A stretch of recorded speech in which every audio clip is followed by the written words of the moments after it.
আসসালামু আলাইকুম রহমতুল্লাহি বারাকাতু। কেমন আছেন সবাই? আশা করি সবাই অনেক বেশি ভালো আছেন। ইদানিংয়ের আবহাওয়াটা কিছুই বুঝতে পারছি না। হঠাৎ রৌদ্র এবং হঠাৎ করে এত পরিমাণে বৃষ্টি চলে আসে, আমাদের শরীরেরও ক্ষতি হচ্ছে এবং আমাদের গাছেরও খুব খুব বেশি ক্ষতি হচ্ছে। তো গাছের ক্ষতি আমি কমানোর কিছু চেষ্টা করেছি এবং শীতের যে সবজি গাছগুলো আছে, যেগুলো হচ্ছে আমি নতুন করে লাগিয়েছি, ছোট ছোট আছে এখনও, সেগুলোর বিশেষ করে খুব বেশি ক্ষতি হচ্ছে। এখন আমি ক্ষতি থেকে বাঁচতে কী ব্যবস্থা নিয়েছি সেটাই আপনাদের সাথে শেয়ার করব। তার আগে শেয়ার করে দিই আমার বাগানে আমি কি কি শীতের সবজি লাগিয়েছি। প্রথমেই দেখতে পেলেন যে আমি কিছু সিম গাছ লাগিয়েছি, শীতের সিম গাছ। তো আর এইখানে হচ্ছে শসা গাছ, যেগুলো 12 মাসই না, শুধুমাত্র শীতেই হবে এই ধরনের কিছু গাছ লাগিয়েছি। আর এই তো দেখতেই পাচ্ছেন, এই যে এটা হচ্ছে লাউ গাছ। লাউ গাছটা মাশাআল্লাহ খুব ভালো হয়েছে। এই লাউ গাছটার পেছনে খুব সুন্দর একটা গল্প আছে। আমার হাজব্যান্ড বাজার থেকে হচ্ছে গাছ কিনতে গিয়েছিল। তো যেখান থেকে গাছ কিনেছিল সেখানে হচ্ছে ওই লোকের সমস্ত গাছ বিক্রি করা শেষ এবং শেষের যে গাছগুলো আছে নেই সবাইকে হচ্ছে সেই গাছগুলো দিয়ে দিচ্ছিল। তো সেখান থেকেই হচ্ছে ফ্রিতে একটা লাউ গাছ দিয়েছে। লাউ গাছটার অবস্থা এতটা খারাপ ছিল, এতটা সুন্দর হবে সেটা একদমই কল্পনা করতে পারিনি। আলহামদুলিল্লাহ। আর এইখানে হচ্ছে একটা বরবটি গাছ, যেখানে খুব ছোট থাকতেই গাছটা খুব সুন্দর ফুল চলে এসেছে এবং আশা করি বরবটিও চলে আসবে।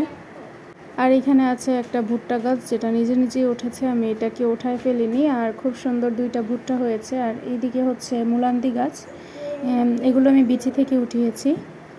আর এখানে হচ্ছে 2টা লাউ গাছ, যেটা আমি বাজার থেকে হচ্ছে চারা কিনিয়ে নিয়ে এসেছিলাম।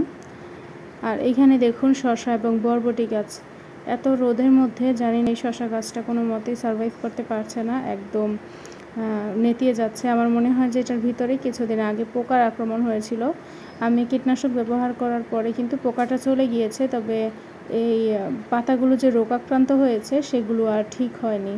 আর এখানেও আছে কিছু হাইব্রিড লাউ গাছ, যেটা হচ্ছে আমার আম্মু বাজার থেকে কিনে নিয়ে এসেছিল।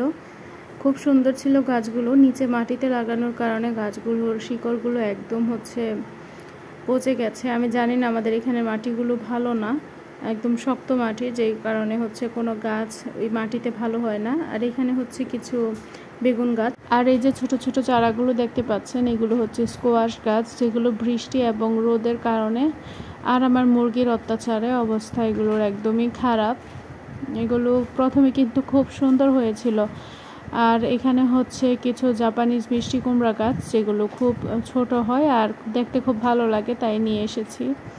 আর এই সমস্ত বীজ হচ্ছে আমি অনলাইন থেকে এনেছিলাম। সব কিছুর ডিটেলসে একদম ভিডিও করেছিলাম আমার ভাইয়ের মোবাইলে। তো কোনো এক কারণে হচ্ছে সমস্ত ভিডিও ডিলিট হয়ে গেছে। আর কি করার, আপনাদের তো আর সমস্ত ভিডিও দেখাতে পারলাম না, তাই এইভাবেই দেখিয়ে দিচ্ছি। আর হচ্ছে এই যে দেখতে পাচ্ছেন, উপরে আমি একটা পলিথিন টাঙিয়ে দিয়েছি, যার কারণে খুব ভালো একটা জায়গায় আমি ছায়া তৈরি করতে পেরেছি এবং যেই গাছের ছায়ার প্রয়োজন এবং আমার সম্ভব হবে এখানে নিয়ে আসার, আমি সেগুলোকে এখানে নিয়ে আসব। আর যেই গাছগুলো বড় বড় ড্রামে লাগিয়েছি এবং বড় হয়ে গেছে, সেগুলোকে তো আর সম্ভব না। আর এখানে হচ্ছে অনলাইন থেকে নিয়ে আসা কিছু পদ্মবীজের গাছ হয়েছে, যে দেখুন খুব সুন্দর হয়েছে এবং অনেক বড় হয়ে গেছে। 4টা ছিল, জানি না আরেকটা কোথায় চলে গেছে। তো আজকের জন্য এতটুকুই। আল্লাহ হাফেজ, আসসালামু আলাইকুম।